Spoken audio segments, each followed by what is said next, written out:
In 1952, director Fred Zinneman and star Gary Cooper gave the world an unhurried Western that puts good alone on the stand against the apathy of an entire town. In 2021, we take a short trip across the Ohio River to discover one of Kentucky's best new distilleries. The movie is High Noon. The whiskey is New Riff Bourbon. And we'll review them both. This is the Film and Whiskey Podcast.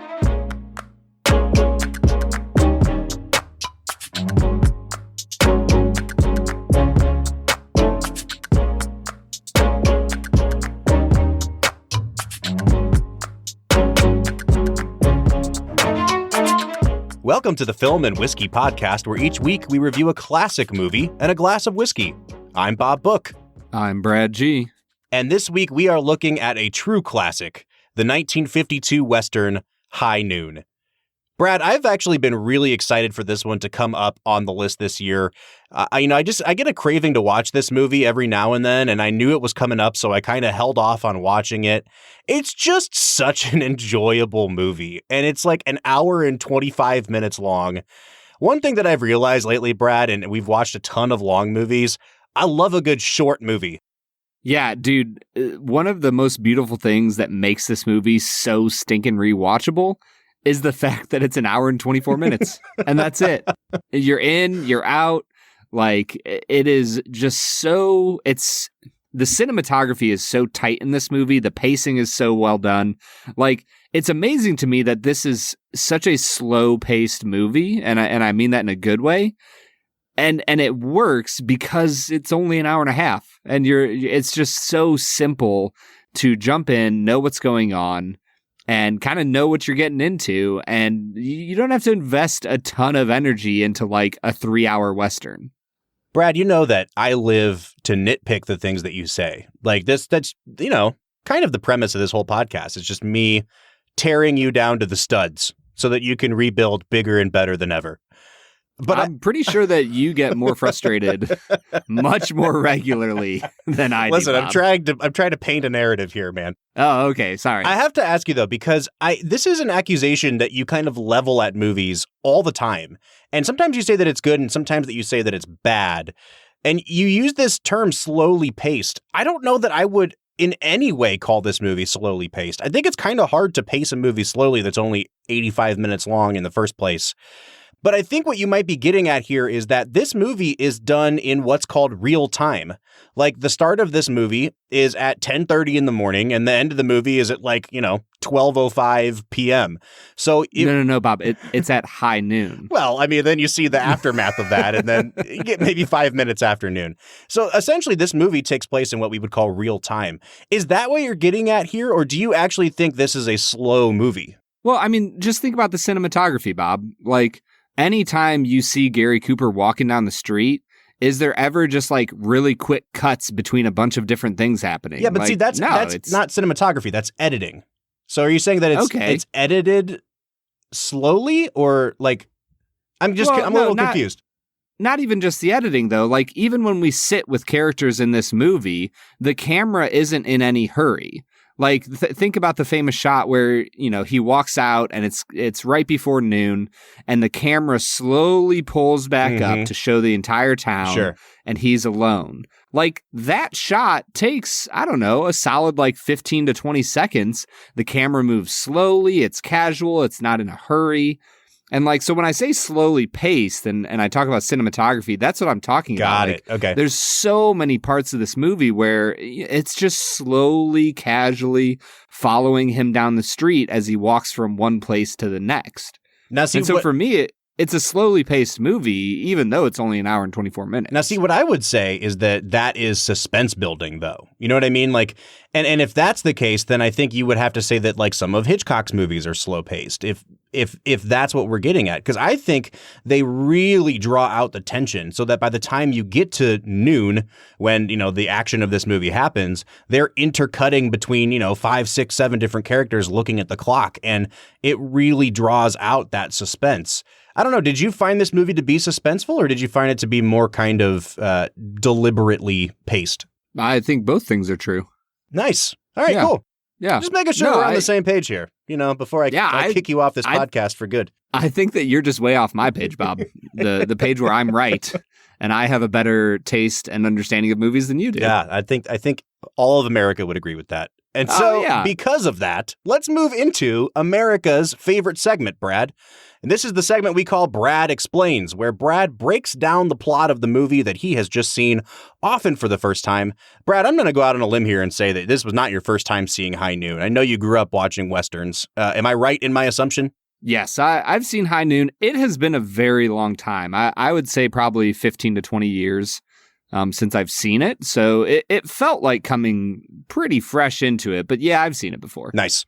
All right. So I don't think this is going to take very long. But as you know, Brad, we have implemented a 60-second time limit on Brad Explains for this season. Can you break down the plot of this movie in 1 minute or less?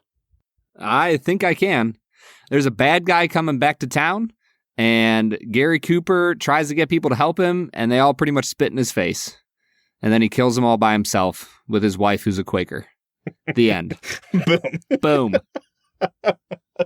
15 seconds, Bob. My favorite thing about Brad Explains is that if you go to like an IMDb page for a movie and it gives you like a 1-sentence synopsis, somehow Brad Explains manages to explain even less of a movie than that basic. Like, you didn't even mention that he's the marshal of the town. He's, to hear Brad tell it, Gary Cooper is just a guy in the town who wants to kill bad guys. See, here's the thing, Bob. He's not the marshal. He turned the badge in at the very start. Yeah, that's true. So that's true. Who actually paid attention in this movie, huh? Oh, my gosh. All right, so the movie starts out, and Marshal Will Kane is getting married to a woman who is significantly younger than him, and the plan is that he is going to turn over his badge. He's going to go off with his new love. They're going to open a store together because she's a Quaker. She doesn't like violence. And it's going to be a full day until the new marshal can come into town.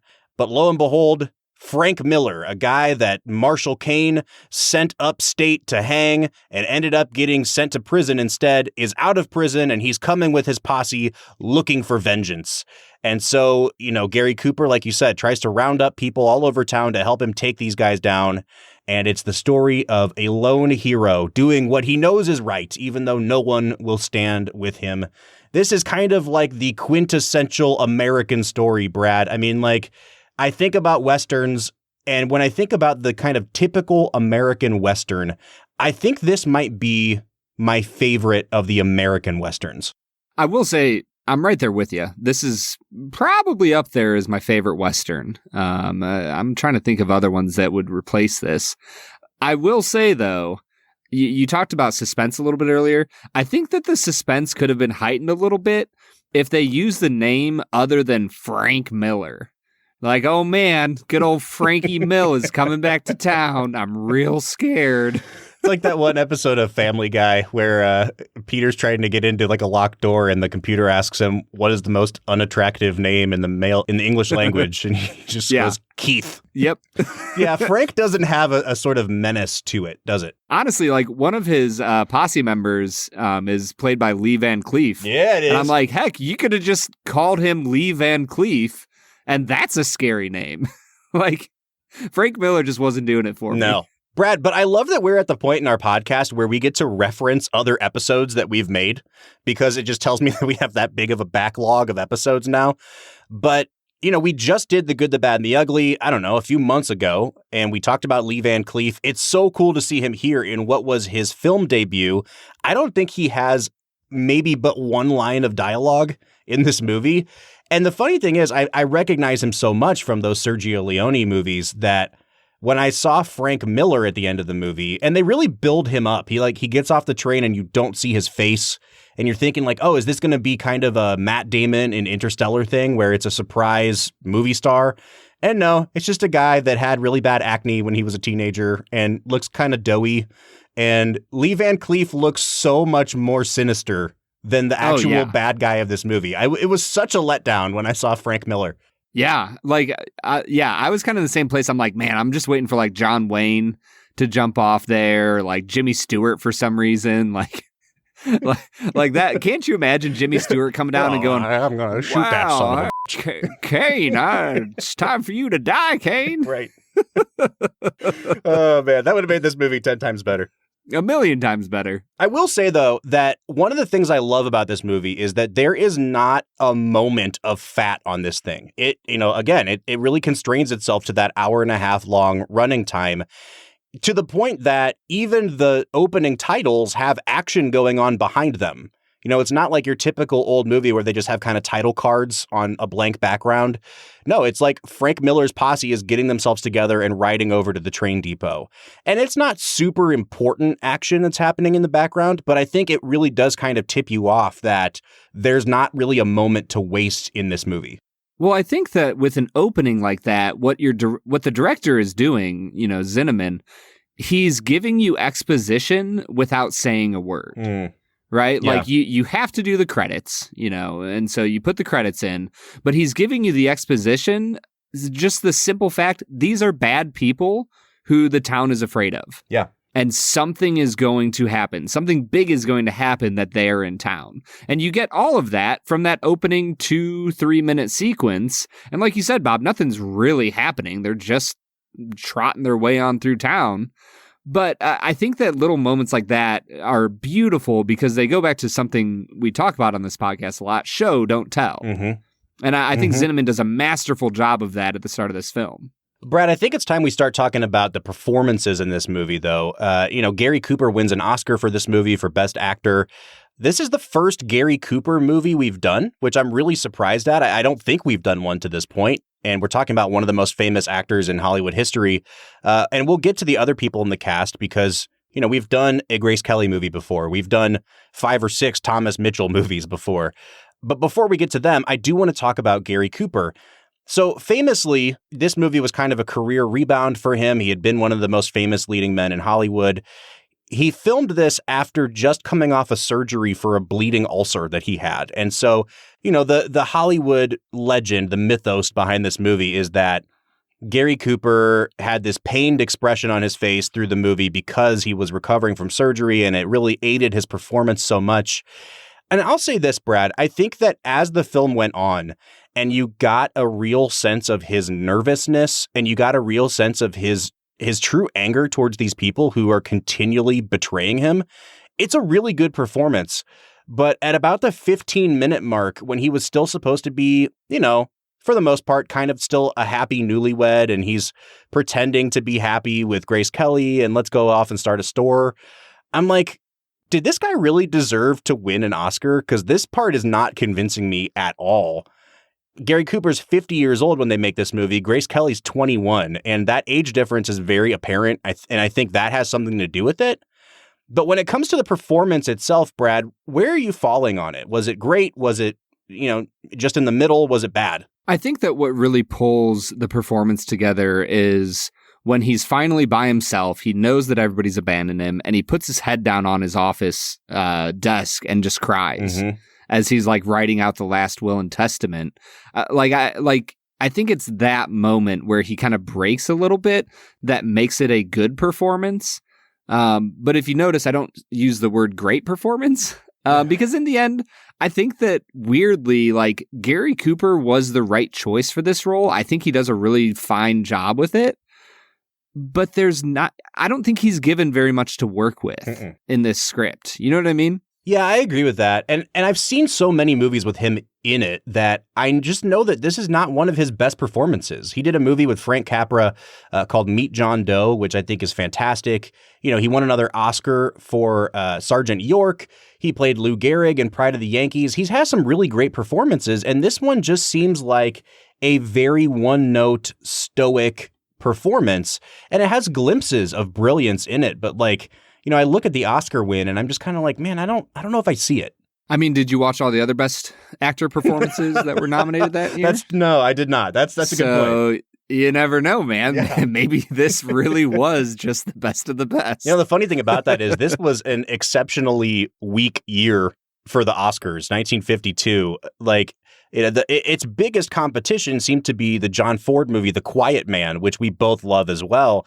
And those movies both lost to a Cecil B. DeMille movie called The Greatest Show on Earth, which was about circus performers. And no one remembers it. Nobody could believe that it won at the time, but the director Cecil B. DeMille won some sort of Lifetime Achievement Award, and so they just kind of gave him Best Picture to go with it. And looking back on it now, it's just like, how did High Noon not win Best Picture over a circus movie? I mean, if anything, Bob, it just gives us another reason to hate The Greatest Showman even more. Or it gives people more ammo to say The Greatest Showman should have won Best Picture. I don't think that that's a true statement, Robert. Listen, man, if we can give it to Green Book, we can give it to The Greatest Showman.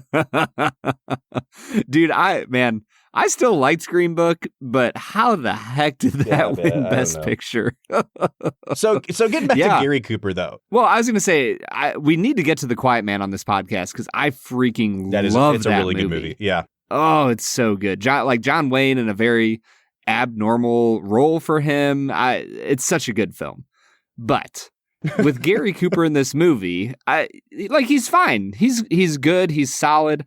I think that what really makes him great is the way that all of the other characters in the town kind of bounce off of his stoic, like, I'm just going to do good, and I would like for you all to do it with me.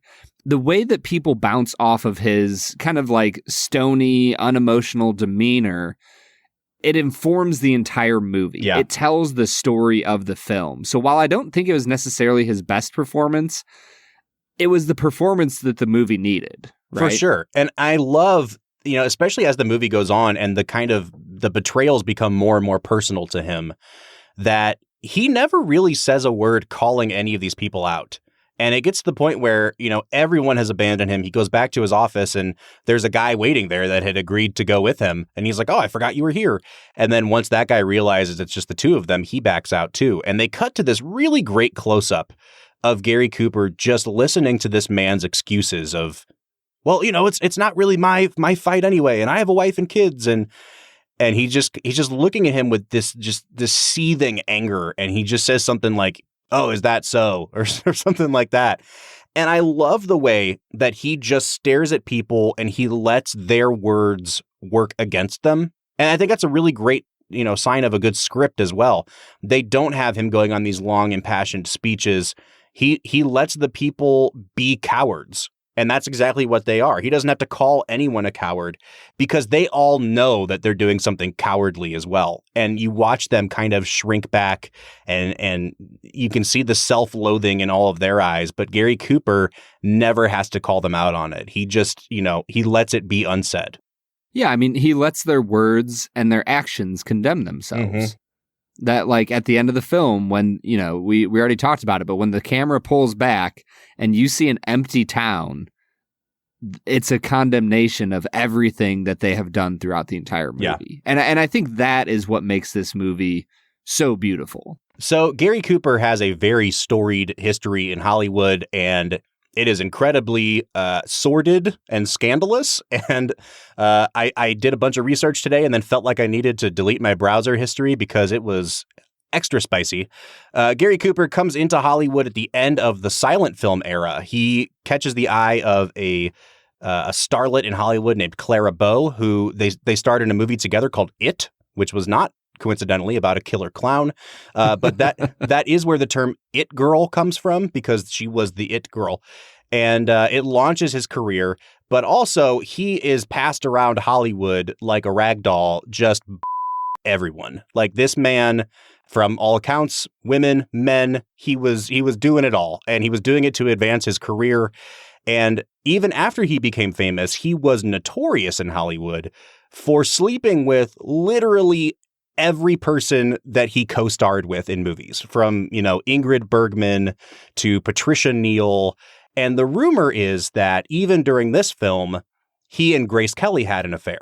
Now, that has never been substantiated. It's just a rumor, and I think it's a rumor because people just assumed it about him at this point. But I'll say this, Brad, as we move into Grace Kelly, if Gary Cooper and Grace Kelly had an affair during the production of this movie, it's really interesting to me because they have zero chemistry on screen. Yeah, I did not understand the casting of Grace Kelly in this role because, and it comes down to what you just said, Bob, they just don't fit together at all. Like, she comes across as like a female version of him, and she is like stoic and cold and seemingly unfeeling.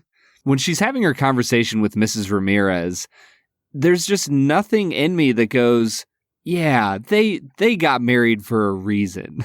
Like the woman who plays Mrs. Ramirez has a million times more emotional depth and quality of acting and charisma and charisma than anything that Grace Kelly could offer.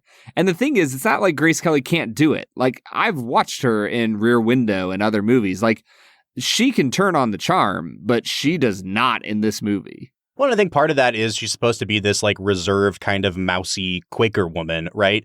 But I think part of it too is she was picked for this movie, and she was supposed to co-star opposite somebody closer to her age, at least. This movie was originally offered to John Wayne, who like vehemently, violently hated this movie. And we'll talk about why later, but he passed on it, and they offered it to younger people. They offered it to Marlon Brando, who said no. They offered it to Montgomery Clift, who said no. Gary Cooper was like the fourth or fifth choice for this movie. And so by the time they get to Gary Cooper, I think they kind of had Grace Kelly locked in, and they were just like, yeah, we'll make this 30-year age difference work. And it does not work. And I think, you know, unfortunately, a lot of the blame falls on Grace Kelly because we can't picture this movie without Gary Cooper. But in a lot of ways, she was kind of given a raw deal as well. Yeah, I mean, if you're forced next to a star that's 29 years older than you, that it just didn't work. No. I mean, you know, what's the rule? Half plus 7. So like that means that Gary Cooper should be with a woman 32 or older. Yeah.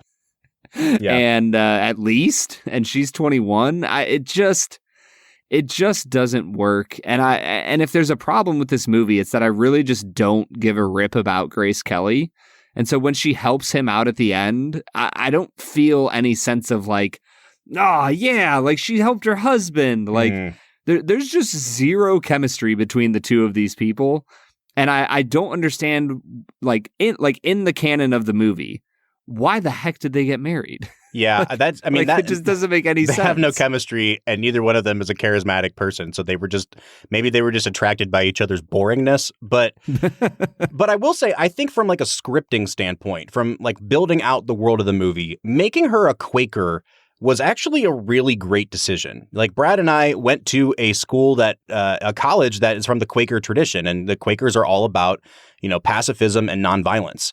And I think that the decision to make her a Quaker, it's not just this kind of simplistic, like, oh, shucks, I'm a married man now, I got to change my ways. But it's also like, I'm a married man and my wife is really opposed to the idea of even self-defense, you know, violence. And so he has to make this decision to stand up for what he thinks is right, knowing that it could basically end up annulling his brand new marriage.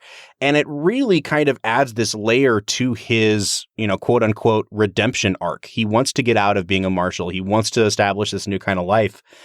And it highlights what he's trying to escape from. And so at the end of the movie, when she does pick up a gun and shoot somebody to help him out, I see that as a moment more of tragedy, and they kind of show her like start crying after she does it. It's a sign that like the people in this town are so cowardly that this person in Grace Kelly has to go against her most deeply held beliefs to help him out at the end of the movie. And, you know, it's kind of like one of those loss of innocence moments. So I really like that moment. I like that they added that to her character. I'll still agree with you that it's hard to care because they have so little chemistry with each other. Yeah, I will say a small moment of cinematography that I wish he had let linger like 3 seconds longer.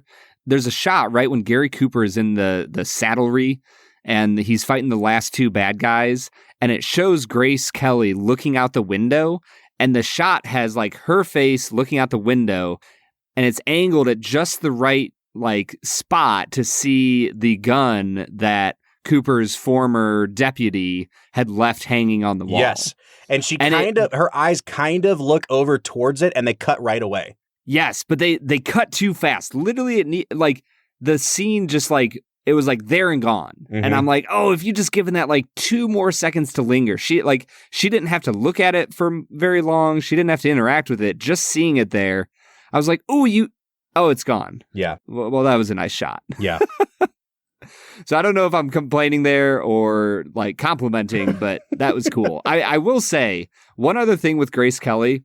There was one small moment of this movie that reminded me of, Bob, what is one of your and I's absolute favorite films. It reminded me of The Room for like half a second. The Tommy Wiseau classic? Oh, yes. Oh, interesting. Dude, when Grace Kelly and Mrs. Ramirez are talking, and suddenly she goes, "My brother and father were killed. I watched my brother die." Like, that moment just felt like, and I have cancer, but nobody cares. I was just like, and it's more than just that. Like, what kind of woman are you? How can you leave him like this? Does the sound of guns frighten you that much? No, Mrs. Ramirez. I've heard guns. My father and my brother were killed by guns. They were on the right side, but that didn't help them any when the shooting started. My brother was 19. I watched him die. That's when I became a Quaker.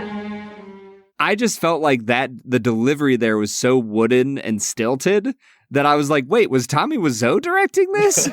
like what's going on? And then, of course, they never talk about it ever again. No. There you go. All right, before we go to break, I want to round out this cast a little bit. It has some fantastic supporting actors, but for me, I got to talk about my boy Thomas Mitchell, maybe the greatest character actor of all time. He's been in everything. It's amazing when you think about how many movies he was in, but how many movies that he was in ended up becoming all-time classics. And he showed up in this movie, and I had forgotten that he was in this movie. And he popped up in the very first scene, and I just wrote down, Thomas Mitchell, hell yes.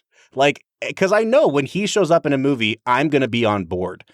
And he doesn't really have that much to do here. And it was kind of surprising to me that this was like a Thomas Mitchell role. Because in so many movies, like, he adds such a layer of depth to a character that's kind of underwritten. Like, think Scarlett O'Hara's dad. He's so good in Gone with the Wind.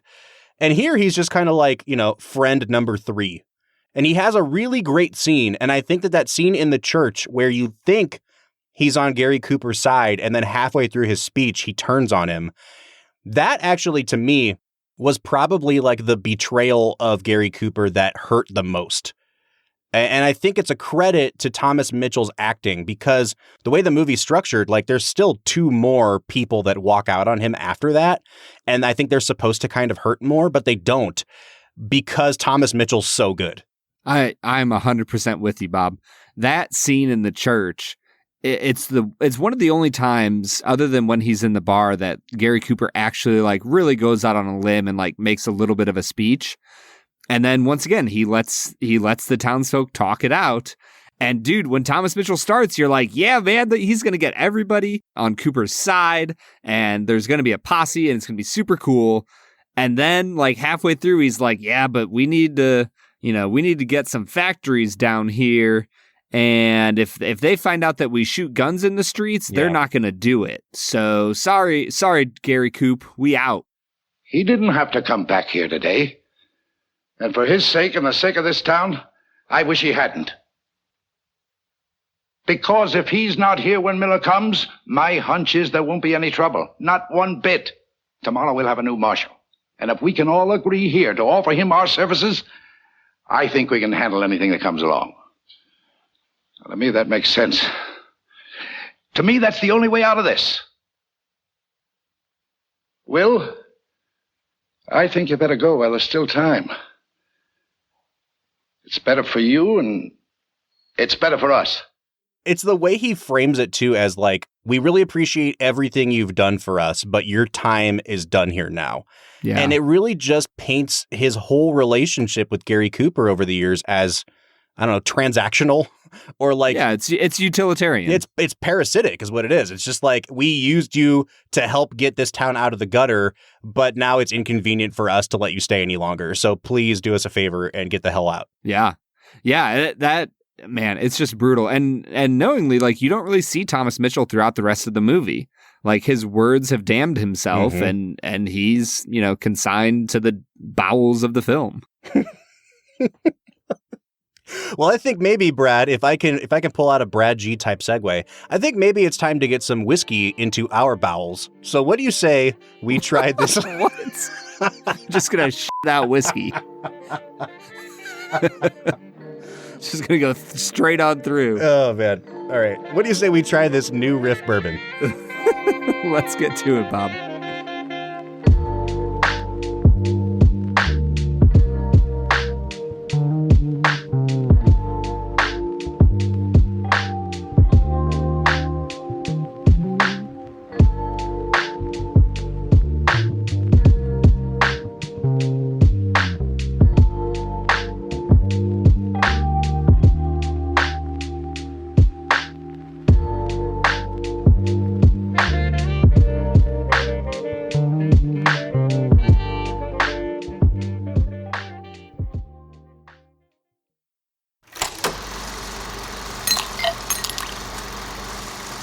All right, so today we are checking out New Riff Kentucky Straight Bottled in Bond Bourbon Whiskey.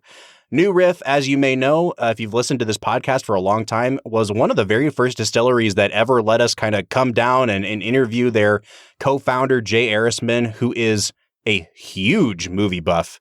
We talked about Akira Kurosawa movies. It was a really fun time. While I was down at the distillery, we tried their 3 flagship whiskeys, which is a bottled in bond bourbon, a bottled in bond rye, and a barrel proof bourbon. And when I tried this bottled in bond bourbon, it became my favorite of the 3.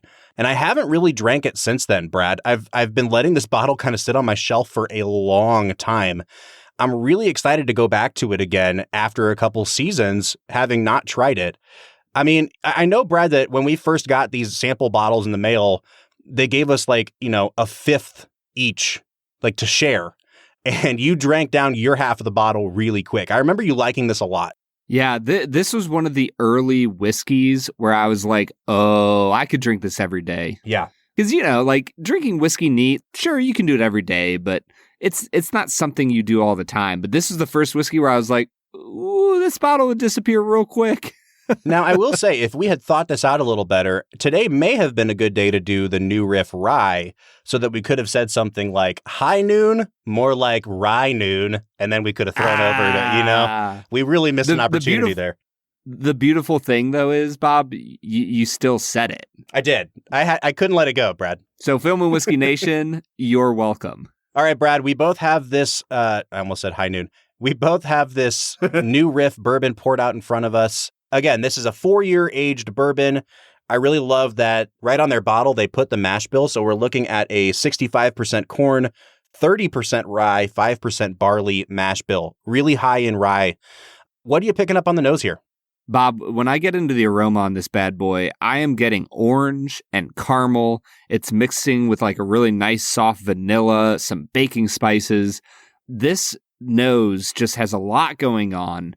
It's very flavorful and yet like not overpowering. I really, really love this nose. I'm going to give it an 8.5 out of 10. Yeah, I don't know that I would call this complex. And yet I think like in a lot of ways, it really is the definition of complex because it kind of comes at you in waves. When I first poured it out, it was like very obviously a bourbon. Lots of caramel character, a nice punch of ethanol on the nose. And then it kind of sat for a minute and it took on a much kind of softer, fruitier characteristic. For me, it was more peach than orange. And then another minute went by and it really took on a really nice oak and grain character as well. So it's kind of coming in waves at me, but it's got pretty much everything you could possibly want in the nose of a bourbon. I'm also going to give it an 8.5 out of 10. And that gets us into our taste. Bob, I was like blown away because I felt like there was a lot of stuff going on the nose. And then I got it into my mouth and there was cinnamon, there was like clove, the orange came through, and then you hit a little bit of that spiciness from the rye. I just really, really enjoyed this taste. Yeah, this has a lot of like baking spice and then almost like a bitters kind of, I wouldn't say bitter, but bitters. Like it has that sort of Angostura almost kind of taste to it, like really herbal, and then a lot of oak on the back end. It's not super sweet, but it also doesn't tip into being bitter at all. It just has a really nice herbal quality to it all the way through. Man, I'm really digging this. And it definitely has a punch to it from the ethanol as well. Like you can tell this is 100 proof. I think it actually drinks a little bit hotter than 100 proof, but even then it's not harsh. It's not overpowering. This is a really, really well-balanced whiskey, which we'll get to obviously in the balance score. Brad, I think I'm going to give this a 9 out of 10 on the taste. I think I'm a little bit softer than you on that. I like it a lot. It's not blowing me away, but I'm going to give it an 8 out of 10 on the taste. Well, and that takes us to finish. And I think that's where this one kind of, and it doesn't falter, but it takes on a really distinctly like a 7-Up kind of taste for me, like a lemon lime thing. As soon as I swallow, it almost tastes like a flat lemon lime soda. And then it has a pretty nice Kentucky hug or like a chest warming thing on the way down. Again, nothing harsh, very mouth-watering. I like this a lot, but I think that the complexity that you got on the nose and the taste kind of go away and make it more of like a one-note finish. So I'll just give this a 7.5 on the finish. Yeah, I'm with you, Bob. I'm going to give it a 7.5. I think that you still have some stuff going on. It's nice and spicy on the finish. You get some of the oakiness throughout, but it just kind of tails off a bit. You lose some of those crazy fun flavors that you had on the nose and the palate. All right, that takes us to overall balance. Brad, I think this is an incredibly well-balanced whiskey. It really doesn't hint at anything that it doesn't deliver. Like that nose was not overly sweet, and then I think the palate was not overly sweet. So it's definitely in a very specific kind of flavor wheelhouse, I think, but it's consistent all the way across with it. I think I'm going to give this a 9 on balance. Yeah, I'm going to give it an 8.5. It's complex, and yet all of the flavors work together beautifully to give you an experience that you're not going to forget. All right, so that takes us pretty quickly, I might add. We've gone through this really fast. That takes us to the price, the value. And in the state of Ohio, this bad boy will only set you back $39.99. And I think that is an absolute steal. Now, again, there are a lot of people out there that say they prefer the barrel proof version, or not barrel proof, the single barrel version. I almost always try to steer people away from single barrels just because there is variation from barrel to barrel. If you're into that sort of thing, great. I'll always take a small batch over a single barrel. And it just so happens that this is still 100 proof and it's cheaper. And because of that, I think this is a home run. Anyone who's out there that has been struggling to get their hands on a Henry McKenna, and even now, Ohio's raised the price of Henry McKenna to $50. I think this is really comparable to Henry McKenna, and it's going to be at least $10 cheaper and easy to find. I think, again, Brad, I'm going to give this a 9 out of 10 on value. Yeah, this is an 8.5 for me. I mean, $40, if we're looking at our normal price range scale, I would say the majority of bourbon that I would buy is in the $28 to $32 range. And so $40, it's a little bit above my normal price range. But for a product like this, I'm sold. This is a great whiskey that you really can't find value like this at $40. No.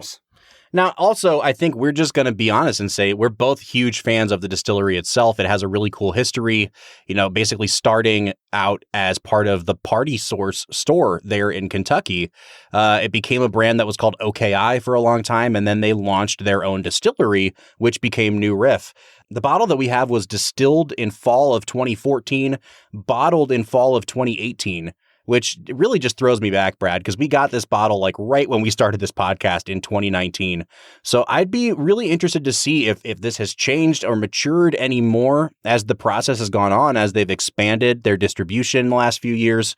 But even in this kind of older bottle that we're drinking now, it is really tough to find a better value than New Riff Bottled and Bond. And I'm coming out to a 43 out of 50 on this. Yeah, I'm at a 41 out of 50, Bob. Well, that makes it pretty easy to find our average. We are at a 42 out of 50 or an 84 out of 100.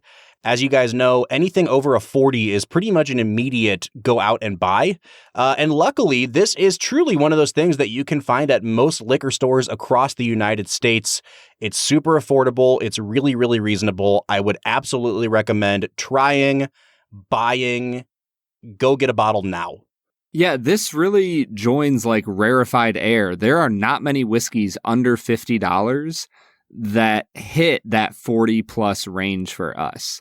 So Film and Whiskey Nation, get out there and buy you some new Riff bourbon. It's phenomenal. All right, Brad, let's get back into talking about High Noon. Sounds good to me.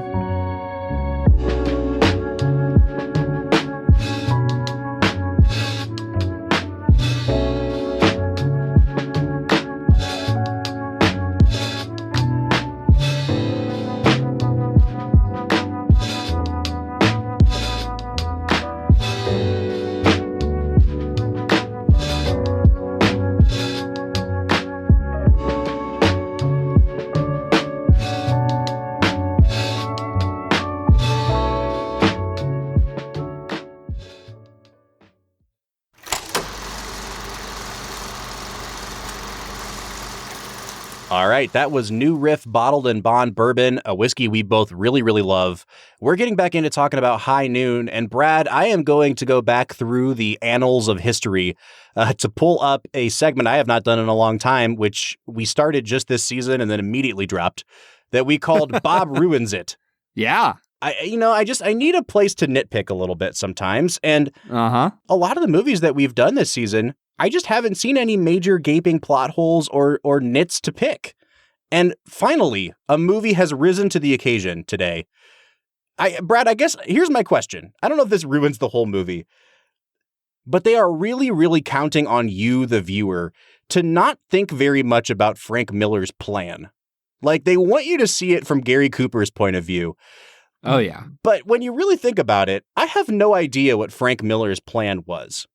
Like, those 4 guys that show up to come assassinate Will Kane, there's no way they could have known that the whole town was going to abandon Gary Cooper and that he would be on his own. In their minds, they had to know that it was going to be like 4 against 50, right?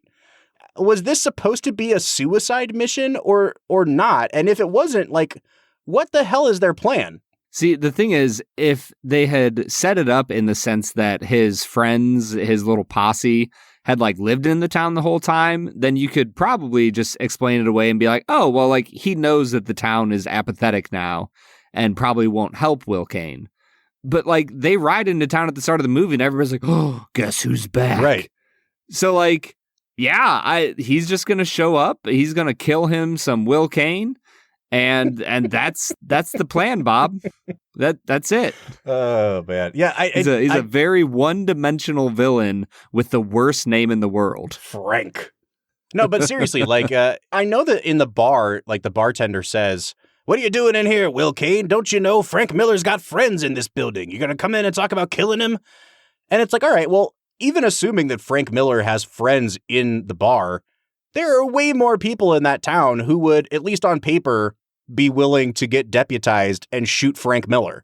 So I just again, maybe he's just driven by his revenge, but it just seemed like a really, really stupid plot to me. Yeah, I mean, maybe the town is just apathetic on both sides. Because if Frank Miller had friends in that bar, why didn't they show up to help kill Kane?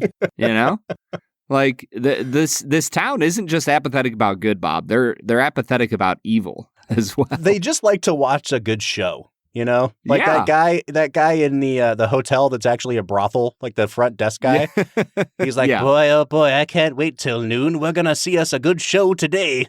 So Bro. maybe it's just like the whole town is like that. I just wanted to throttle that actor. Oh my gosh. I mean, his delivery of those lines was just like cringeworthy.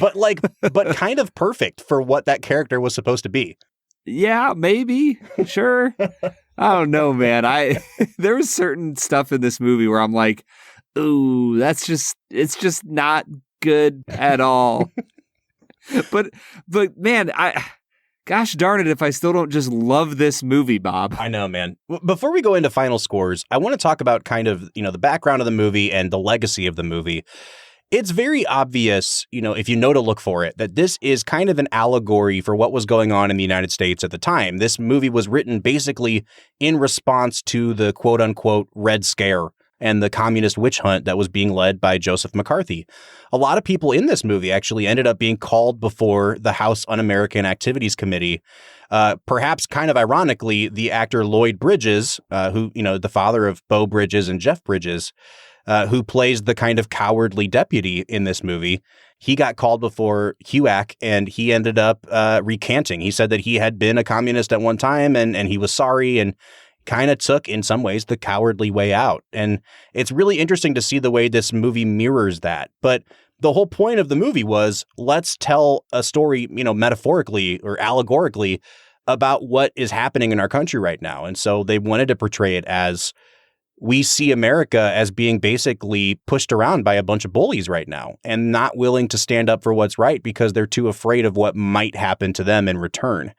And I think that I really do think this is a fantastic example of how to tell a quote unquote political story, in the guise of like a genre movie.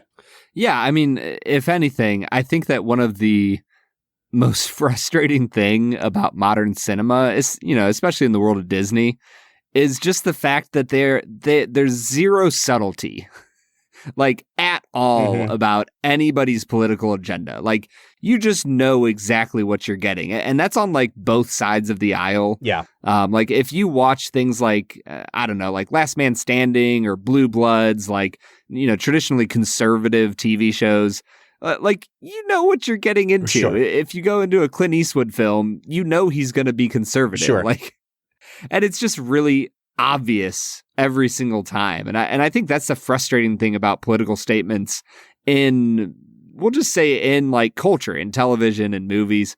There's just no subtlety anymore, man. But I think what makes it good is when you see an example that really works. So like, I don't even think that I would call this movie subtle. It's not subtle. Like, it's very overt what they're trying to say, but it's very clever.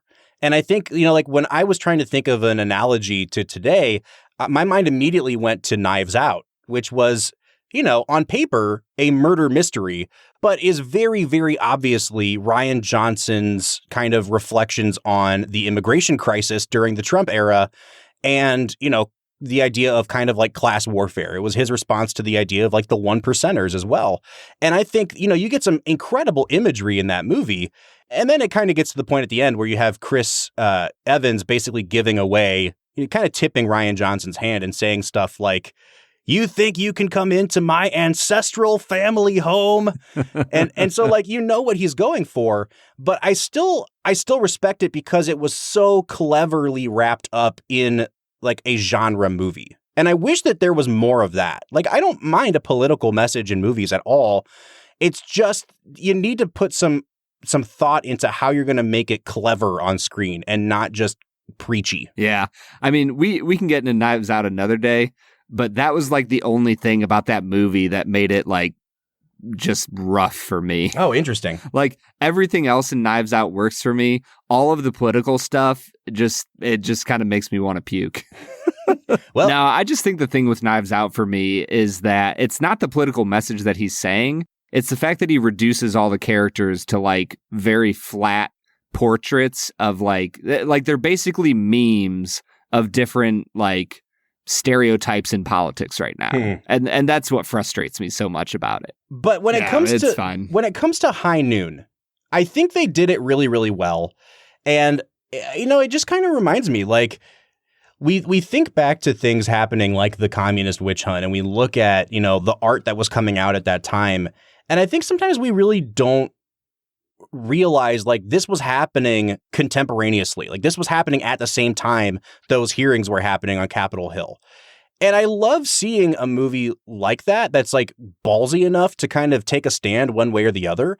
By the way, this is why John Wayne hated this movie, because John Wayne was like passionately in support of HUAC, and as the Motion Picture Association president at the time, he really aligned the MPA with the media columnists and the people in Washington to kind of triangulate, we need to find these commies and we need to get them out of Hollywood.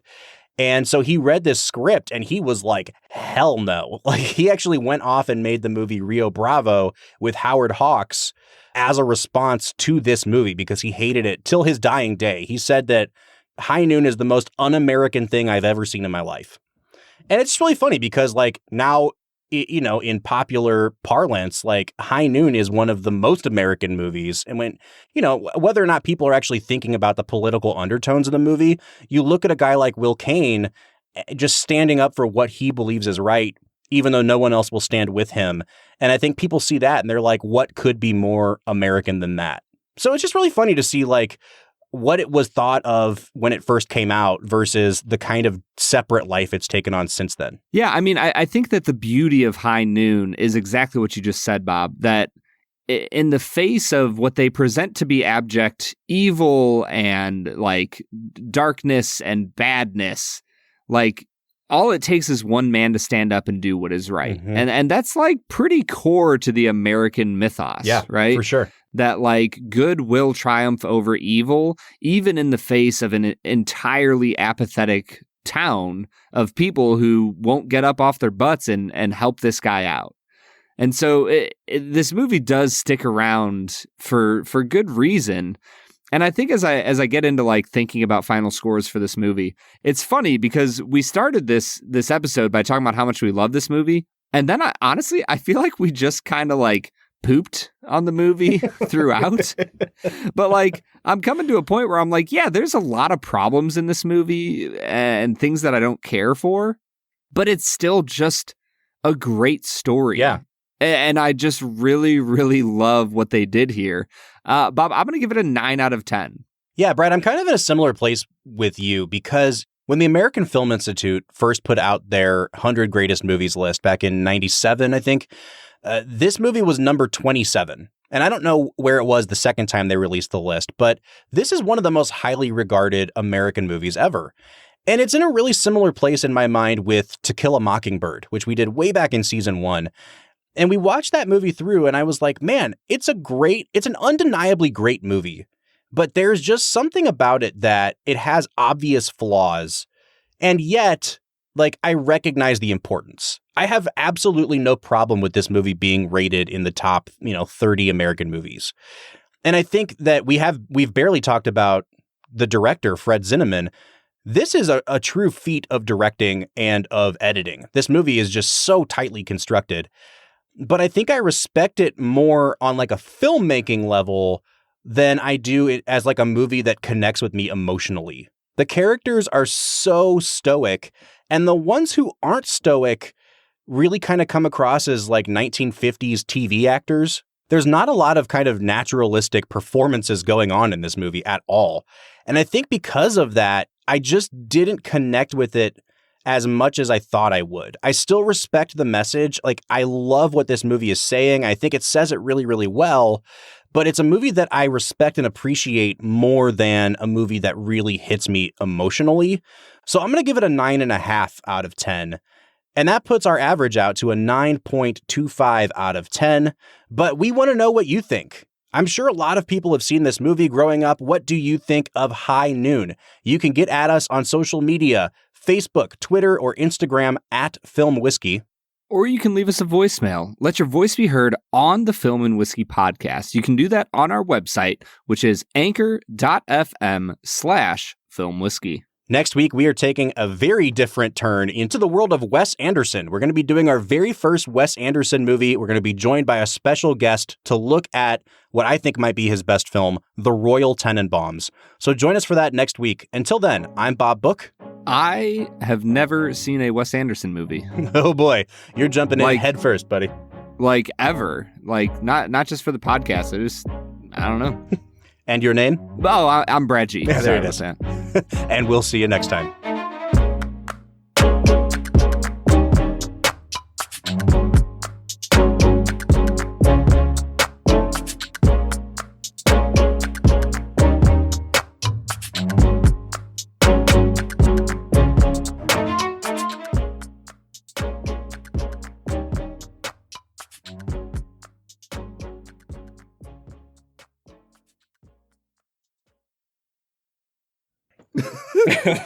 I do not have transitions that bad. Bro, I feel like you pick the cheesiest possible segue in every scenario. And it's freaking brilliant. Oh, man. In our bowels. Oh, man.